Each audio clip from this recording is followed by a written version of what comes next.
السلام علیکم ورحمۃ اللہ وبرکاتہ۔ آپ کی نظروں کے سامنے جو کتاب ہے اس کا نام ہے سیف الجبار المعروف بھی سیف اللہ، اور یہ کتاب لکھی گئی ہے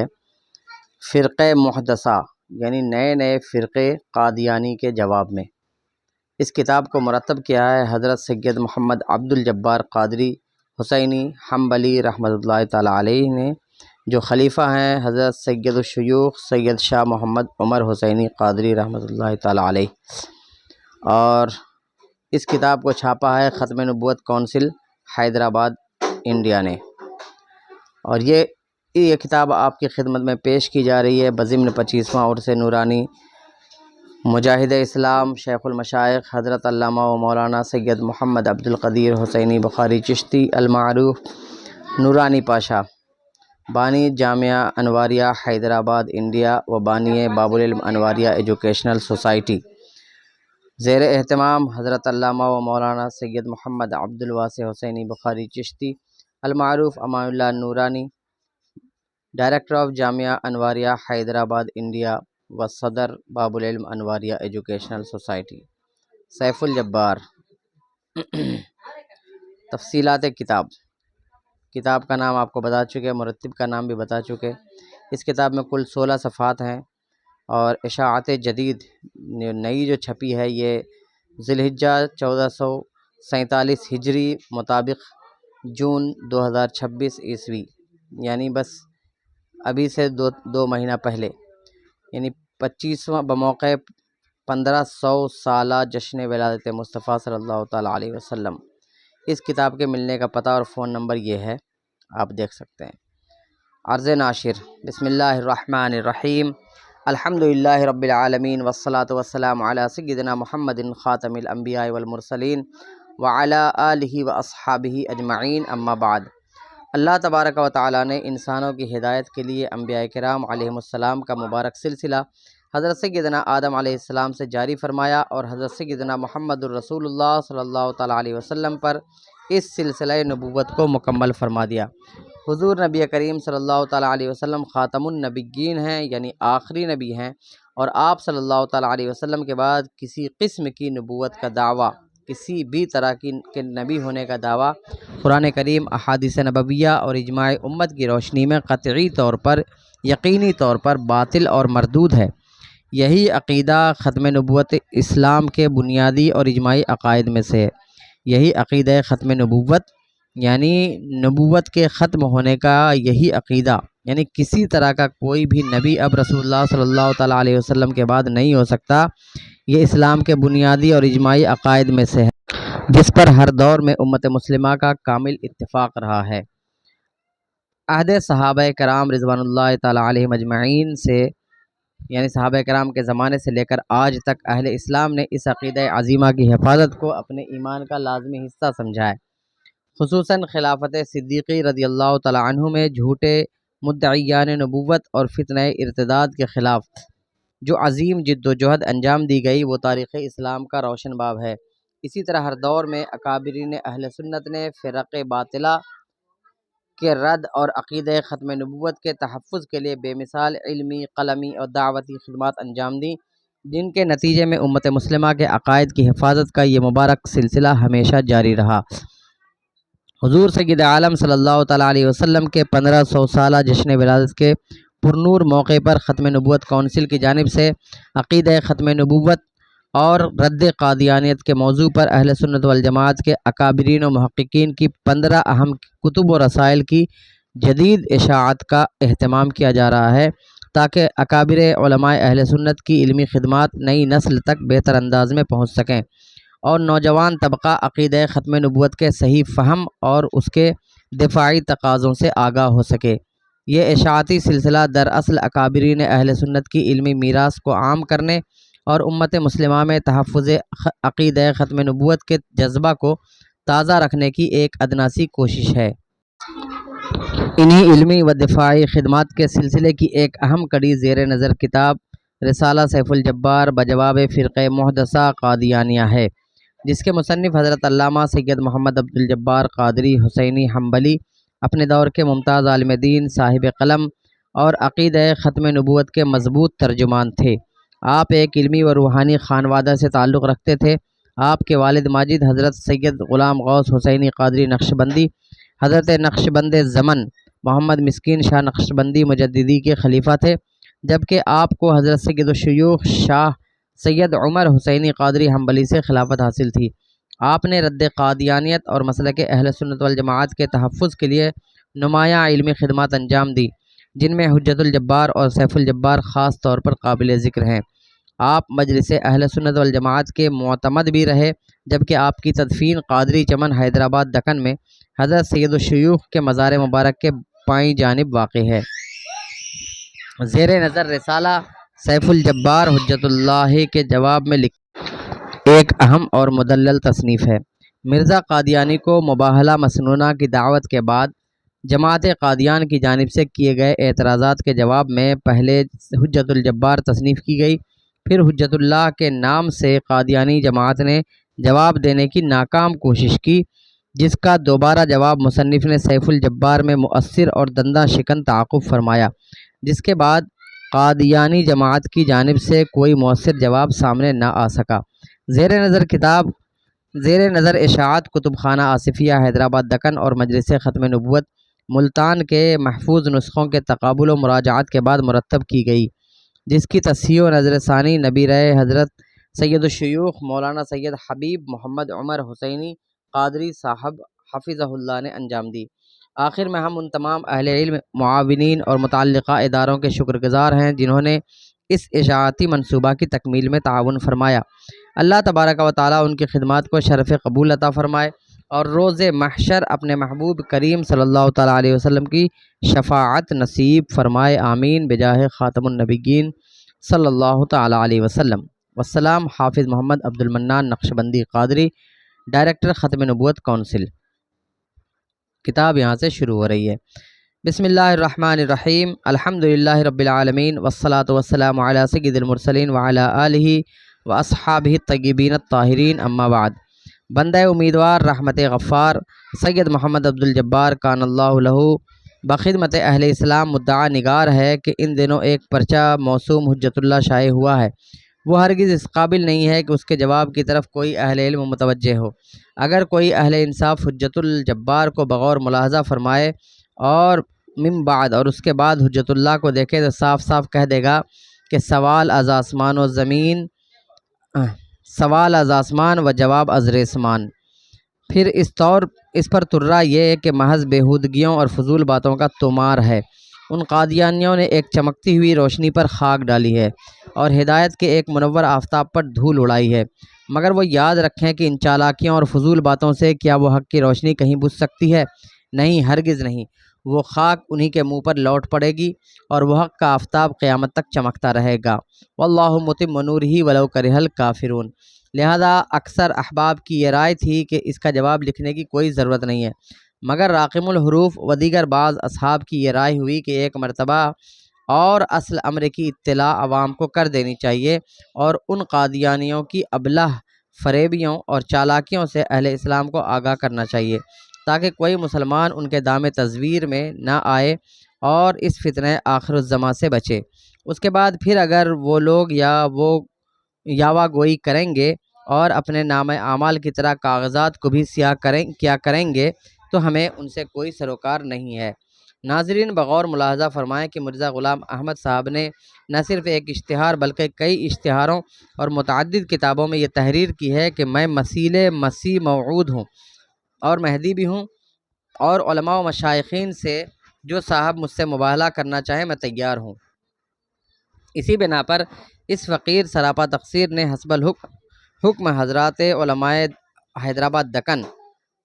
صانہ اللہ عن الشر والفتن ایک رجسٹری خط مندرجہ رسالہ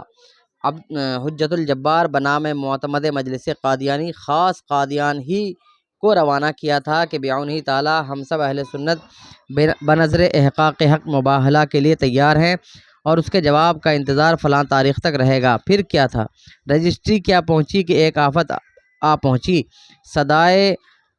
صدائے بر نخواست کا مضمون پورا ہو گیا۔ بہت شور سنتے تھے پہلو میں دل کا، جو چیرا تو ایک قطرہ خون نہ نکلا۔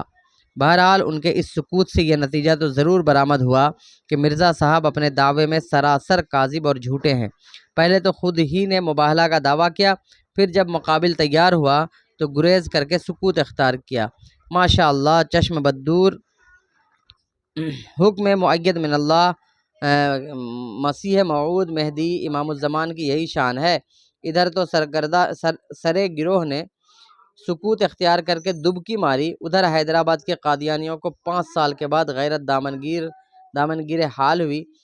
لکھنے لگے کہ وہ رجسٹری خط چھپواؤ، ہم بھی تو دیکھیں کہ اس میں کیا لکھا ہے۔ بس اس احقر نے اظہار حق کے لیے اس خط کو چھپوا دیا جس کا نام حجت الجبار ہے، تاکہ علی العموم مرزا صاحب کی پہلو تہی اور مباہلہ سے پسپائی واضح ہو جائے۔ کیا دلیری اسی کا نام ہے، اور کیا مؤید من اللہ کا یہی کام ہے کہ پہلے تو خود ہی مباہلہ کی خواہش کریں اور پھر بوقت مقابلہ منہ چھپائیں۔ واہ صاحب، اسی برتے پر مباہلہ کا دعویٰ، یہ منہ اور یہ گرم مسالہ، لا حول ولا قوت الا باللہ العلی العظیم۔ ہمارے ہاں یہ محاورہ بولا جاتا ہے، یہ منہ اور مسور کی دال، لا حول ولا قوت الا باللہ۔ اگر سچے ہو تو جو کہے وہ کر دکھائے، خدا کے لیے مرد میدان بنتے،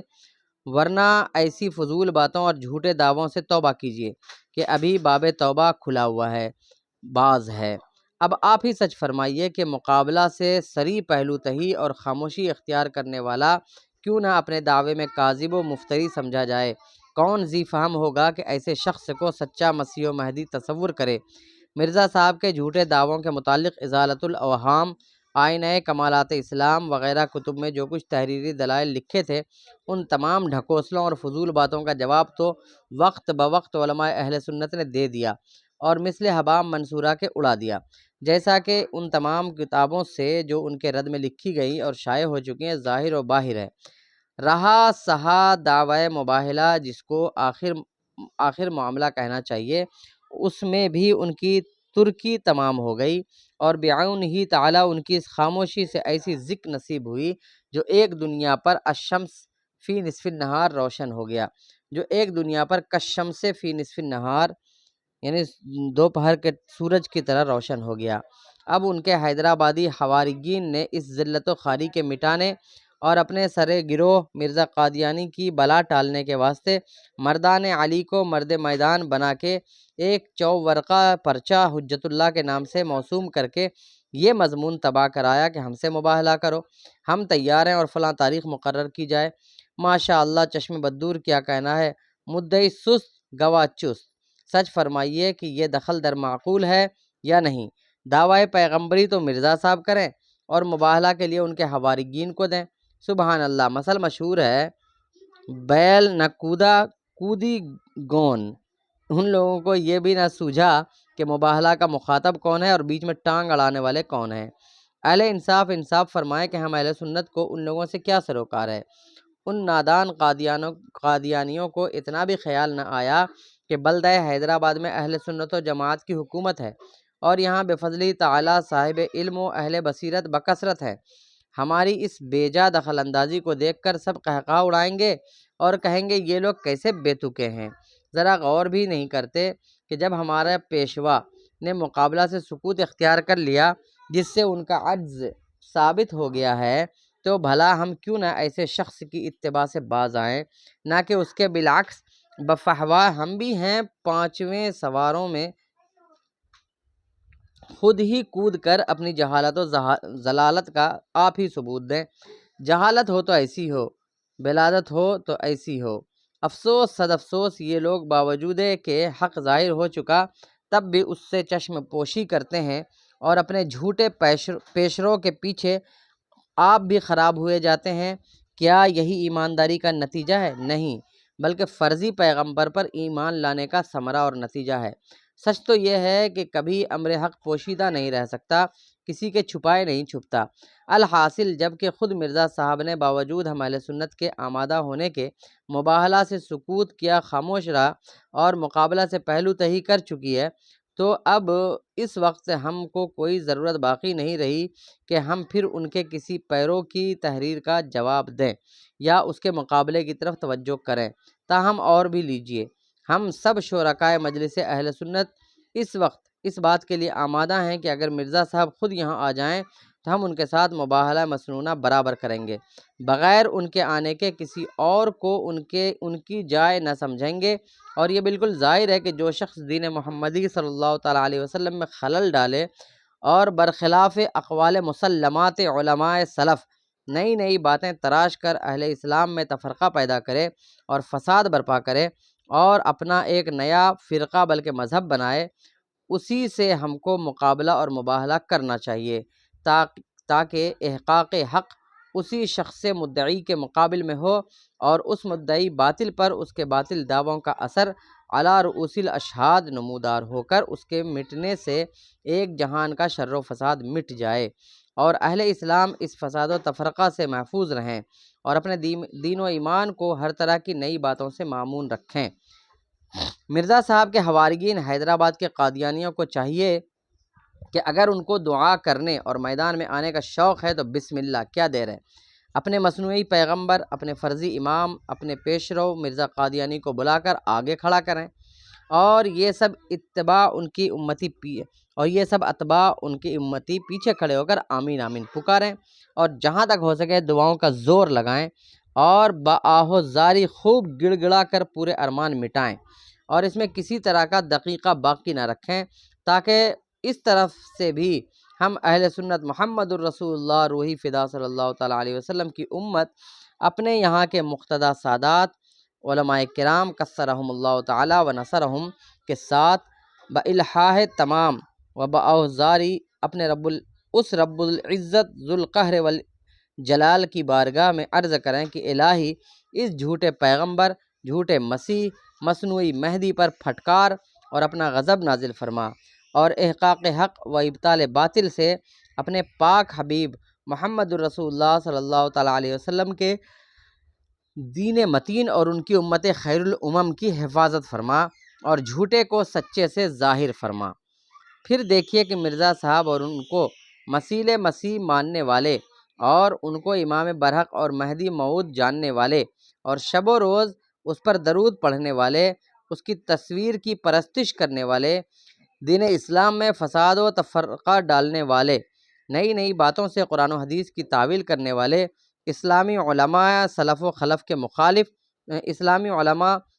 خلف کے مخالف طریقے نکالنے والے، مسلمانوں کو کافر جاننے والے، ان کے پیچھے نماز پڑھنے کو حرام ماننے والے غالب آتے ہیں یا نبی برحق حبیب مطلق محمد الرسول اللہ صلی اللہ تعالیٰ علیہ وسلم، ان کی ذریت اور امت اور اس کے علماء و مقتدی بازی لے جاتے ہیں۔ ہم خدا تعالیٰ سے جس نے اپنے حبیب پاک صلی اللہ تعالیٰ علیہ وسلم کے دین متین کی حفاظت کا ذمہ لیا ہے، ضرور یہ امید قوی رکھتے ہیں کہ اس صورت میں فوراً حق کو حق اور باطل کو باطل کر دکھلائے گا اور علی العموم دنیا کے پردے سے یہ فساد اور یہ تفرقہ مٹ جائے گا۔ بہرحال ہم اس مسنون مباہلہ کے لیے بشرطے کہ مرزا صاحب بذات خود آئیں اب بھی موجود ہیں۔ رہا یہ کہ ترک غذا کی قید جو ہمارے پہلے خط میں لگائی گئی تھی، اس سے صرف یہی مقصود تھا کہ اس سے دعا میں جلد اثر ہو اور فیصلے میں دیر نہ ہو اور اس مقدس جناب جس کی شان ابھی تو یطعمونی ربی ویسقینی ہے کی مطابعت سے خاص اثر پیدا ہو اور مرزا صاحب کی روحی قوت کا حال اور ان کا مؤید من اللہ ہونا ظاہر ہو۔ اس کو اصل مباہلہ کی قید لازمہ سمجھنا قادیانیوں کی جہالت کی نشانی ہے۔ اچھا صاحب ترک غذا یا قلت غذا جانے دیجیے، خوب پلاؤ قورمے کھائیے، مرغ پلاؤ اڑائیے، مگر پہلے اپنے مصنوعی پیغمبر کو تو بلائیے۔ بغیر ان کے بلائے صرف زبانی جمع خرچ اور فضول باتوں سے کوئی فائدہ نہیں ہوگا۔ یہ حوالے ہیں جو اوپر گزرے ہیں۔ صحیح بخاری حدیث نمبر 1966 اور نمبر 2 میں ہے الحمدللہ حق بات صاف طور سے ظاہر ہو گئی۔ مرزائی چلا اٹھے کہ ترک غذا بدعت ہے اور انوار اللہ کے صفحہ 325 پر لکھا ہے کہ یونس نبی 2-4 دن کے بھوکے رہنے کے سبب سے ان کی کیا حالت ہو گئی تھی، قریب مرگ ہو گئے تھے۔ افسوس کہ جب اس خرق عادت کی خود میں قوت نہ پائی تو انبیاء کرام علیہم السلام کو بھی اپنا ہم رنگ بنایا۔ کاش مقابلہ کر کے غلامان انبیاء علیہم السلام کی قوت کو دیکھ لیا ہوتا اور خود خس کم جہاں پاک کے مصداق ہو جاتے۔ قوت القلوب اور احیاء العلوم وغیرہ میں موجود ہے کہ سمدانی 40 دن میں 1 مرتبہ کھاتا ہے۔ مرزا صاحب اگر خود ترک غذا سے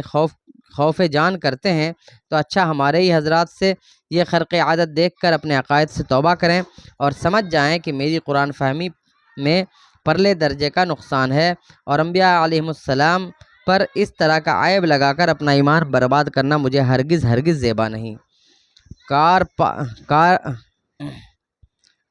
کار پاکاں را قیاس از خود مگیر، گرچہ باشد در نوشتن شیر و شیر۔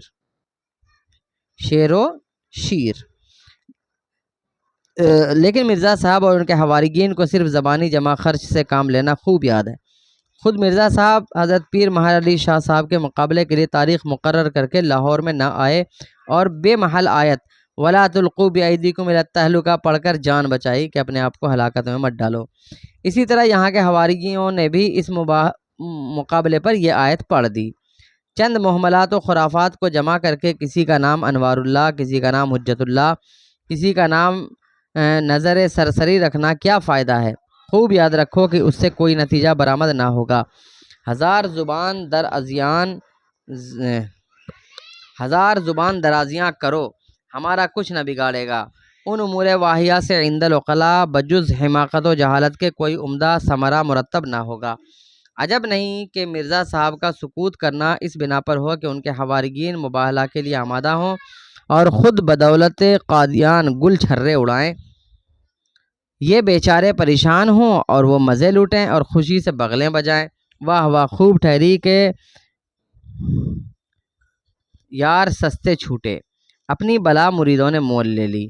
لیکن یہ نہ سمجھے کہ حیدرآبادی حواریین نے تو ایک نرالی سج دھج نکالی ہے۔ مرزا صاحب کو ان کی آن بان کے قربان جانا چاہیے کہ ان کی جان کے بدلے اپنی جانوں کو کھپانے اور قربان کرنے کے لیے بظاہر موجود نظر آتے ہیں، مگر حقیقت میں انہوں نے وہ چال چلی ہے کہ اپنی بلا مرزا صاحب ہی کے سر ڈالی ہے۔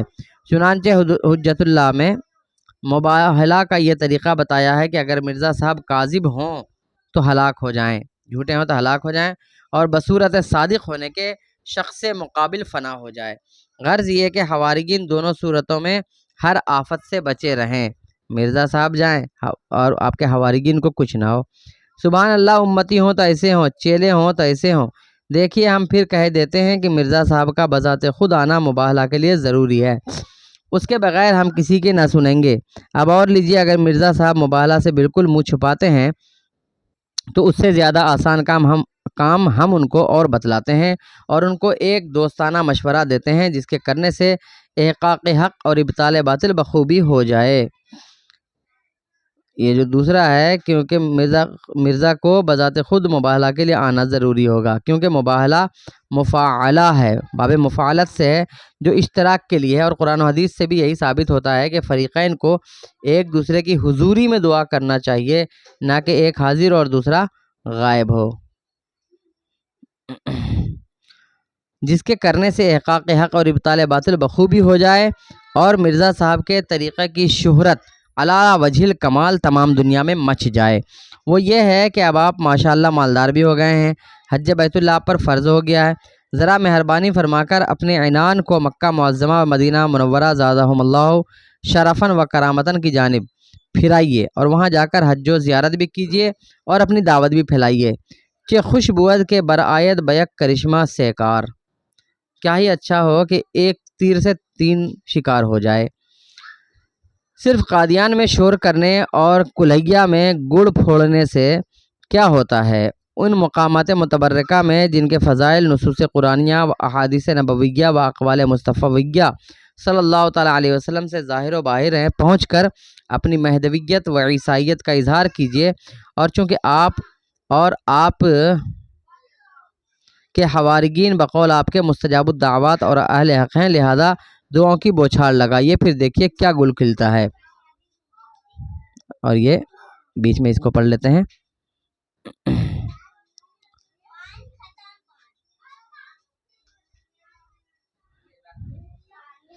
وعن ابی ہریرہ مرفوعا یوشک ان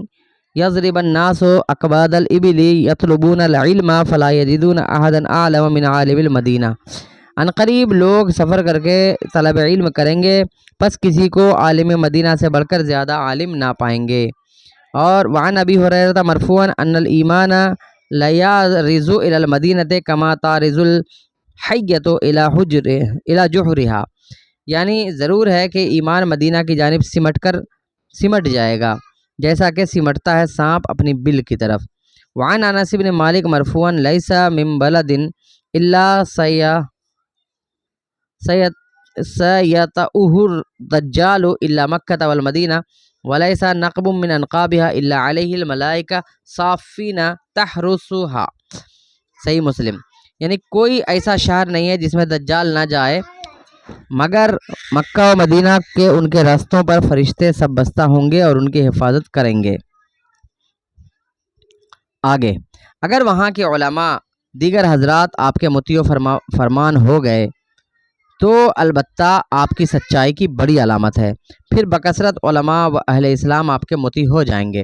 اگر وہاں آپ کا جھنڈا گڑ گیا تو کل جہاں آپ کا تابع فرمان ہو جاتا ہے، کیونکہ دین محمدی وہیں سے نکلا ہے، یعنی مکہ اور مدینہ، اور آخر وہیں سمٹ کر جائے گا۔ ناظرین خوب یاد رکھیں کہ مرزا صاحب جانتے ہیں کہ حرمین شریفین میں ان کی خوب آؤ بھگت ہوگی اور وہاں اچھی طرح تواضع ہوگی، اور تواضع آپ سمجھ سکتے ہیں، کوٹائی ہوگی۔ وہاں تو دودھ کا دودھ اور پانی کا پانی ہو جائے گا، اتنی مدت کی کرائی محنت اکارت جائے گی، وہ ہرگز نہ جائیں گے، بھولے سے بھی اس طرف رخ نہ کریں گے، اور ان کو یہ بھی معلوم ہے کہ دجال مکہ معظمہ و مدینہ طیبہ میں نہیں جا سکتا، جیسا کہ احادیث نبویہ سے بھی ظاہر ہے۔ اور لیجئے، اگر آپ اس سفر سے بھی ڈرتے ہیں تو ہم آپ کو اس سے بھی زیادہ تر آسان سے آسان طریقہ بقول آپ ہی کے ہیں، جو فقط ایک ہی بات میں احقاق حق اور ابطال باطل ہو جاتا ہے اور مسلمانوں کا باہمی اختلاف مٹ جاتا ہے۔ وہ یہ ہے کہ ضرورت الامام صفحہ نمبر 13 میں دیکھیے، وہ نیچے آئے گا۔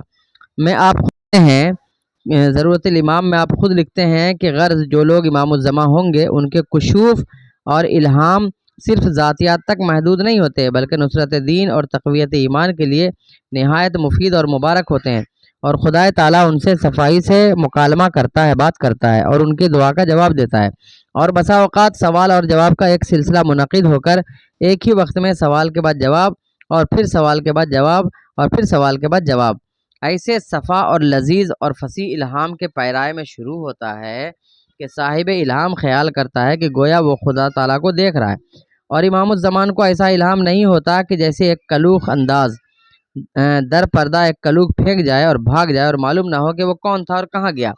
بلکہ خدا تعالیٰ ان سے بہت قریب ہو جاتا ہے اور کسی قدر پردہ اپنے پاک اور روشن چہرے پر سے جو نور محض ہے اتار دیتا ہے، اور یہ کیفیت دوسروں کو میسر نہیں آتی۔ اپنے بارے میں دیکھیے کس طرح سے بول رہا ہے، بلکہ وہ تو بسا اوقات اپنے تئیں ایسا پاتے ہیں کہ گویا ان سے کوئی ٹھٹھا کر رہا ہے، اور امام الزمان کی الہامی پیش گوئیاں اظہار علی الغیب کا مرتبہ رکھتے ہیں، یعنی غیب کو ہر ایک پہلو سے قبضہ میں کر لیتے ہیں، جیسا کہ چابک سوار گھوڑے کو قبضے میں کرتا ہے۔ اور یہ قوت اور انکشاف اس لیے ان کے الہام کو دیا جاتا ہے کہ ان کے پاک الہام شیطانی الہامات سے مشتبہ نہ ہوں، اور تا دوسروں پر حجت ہو سکے۔ اس کے بعد ضرورت الامام صفحہ نمبر 21 میں لکھتے ہیں، بالآخر یہ سوال باقی رہا کہ اس زمانے میں امام الزمان کون ہے، جس کی پیروی تمام عام مسلمانوں اور زاہدوں اور خواب بینوں اور ملہونوں کو کرنی خدا تعالیٰ کی طرف سے فرض قرار دیا گیا ہے۔ سو میں اس وقت بے دھڑک کہتا ہوں کہ خدا تعالیٰ کے فضل اور عنایت سے وہ امام الزمان میں ہوں۔ الحکم مورخہ 24 فروری 1905 میں اپنا الہام لکھتے ہیں کہ انما امرک اذا اردت شیئا ان تقول له کن فیکون۔ خدا نے ان سے یعنی مرزا صاحب سے کہا ہے کہ تو جس چیز کو کرنا چاہے تو کن کہہ دے، وہ فوراً موجود ہو جائے گی، یعنی وہ قرآن کی آیت کو ہی اس نے تھوڑا بگاڑ کر کے اپنے حق میں بنایا ہے۔ اس سے یہ ظاہر ہے کہ مرزا صاحب کو ان کے خدا سے اتنا تقرب ہے کہ بے پردہ ہو کر ان سے گفتگو کرتا اور ان کے ہر بات کو سنتا، بلکہ ان سے ٹھٹھا اور مذاق بھی کرتا ہے۔ ترا یہ ہے کہ ان کو صفت تکوین بھی دے رکھی ہے جو اللہ کی صفت ہے، اس لیے مرزا صاحب کو چاہیے کہ ایک تاریخ مقرر کر کے اعلان کر دیں کہ فلاں تاریخ فلاں مقام میں سب مخالفین جمع ہوں، اس مجمع میں ہم ان سے صرف یہ کہہ دیں گے کہ تم سب قادیانی ہو جاؤ، ضروری ہے کہ یہ سنتے ہی وہ سب ان پر ایمان لے آئیں گے، اور اگر وہ سب ان پر ایمان نہ لائیں اور یہ کن کھا لی جائے تو اس روز یہ سمجھ جانا چاہیے کہ ان کے جتنے دعوے ہیں وہ سب جھوٹے ہیں، اور جس طرح وہ بناوٹی مسیح ہیں ویسا ہی ان کا ٹھٹا کرنے والا خدا بھی بناوٹی ہے۔ مثل مشہور ہے کہ جیسی روح ویسے فرشتے۔ بہرحال جبکہ مرزا صاحب کو اپنے دین کی تائید اور ان کی تشہیر اور اس کو حق دکھلانا منظور ہے، تو ان کا یہ فرض ہے کہ ایسا اعلان جاری کریں جس سے ہزارہا مخالفین کا مجمع ہو کر آسانی سے وقت واحد میں مقصود حاصل ہو جائے۔ اب ہم علی اعلان مرزا صاحب اور ان کے اتباع کو، یعنی ان کے متبعین کو، یہ کہہ دیتے ہیں کہ ان شقوق ثلاثہ میں سے جو ہم نے شقیں بیان کی ان میں سے کوئی ایک طریقہ احقاق حق کے لیے ضرور اختیار کرنا ہوگا۔ ہم اس کی نسبت 1 ماہ تک انتظار کریں گے۔ اگر آپ نے اس مدت میں ان تینوں طریقوں سے بھی گریز فرمایا تو قطعی طور سے تمام اہل اسلام پر واضح ہو جائے گا کہ ہماری حجت مرزا صاحب پر قائم اور ختم ہو چکی، اور مرزا صاحب بالکل اپنے دعووں میں کاذب اور مفتری ہیں۔ اللہم انا نعوذ بک من فتنۃ المحیا والممات ومن فتنۃ المسیح الدجال، اللہم احفظنا من شر الفتن واصلح منا ما ظہر منها وما بطن، اللہم ارنا الحق حقا وارزقنا اتباعہ وارنا الباطل باطلا وارزقنا اجتنابہ، آمین آمین، وصلی اللہ تعالی علی سیدنا محمد وعلی آلہ وصحبہ اجمعین۔ راقم سید محمد عبدالجبار قادری، کان اللہ لہ معتمد، مجلس اہل سنت حیدرآباد دکن۔ ہماری دیگر مطبوعات میں یہ کتابیں ہیں۔ اللہ تبارک و تعالیٰ سے دعا ہے کہ اللہ تبارک و تعالیٰ ہمیں، ہمارے سننے والوں کو اور تمام مسلمانوں کو فتنہ قادیانیہ جو فتنہ باطلہ ہے اس سے محفوظ و معمون فرمائے، آمین۔ السلام علیکم ورحمۃ اللہ وبرکاتہ۔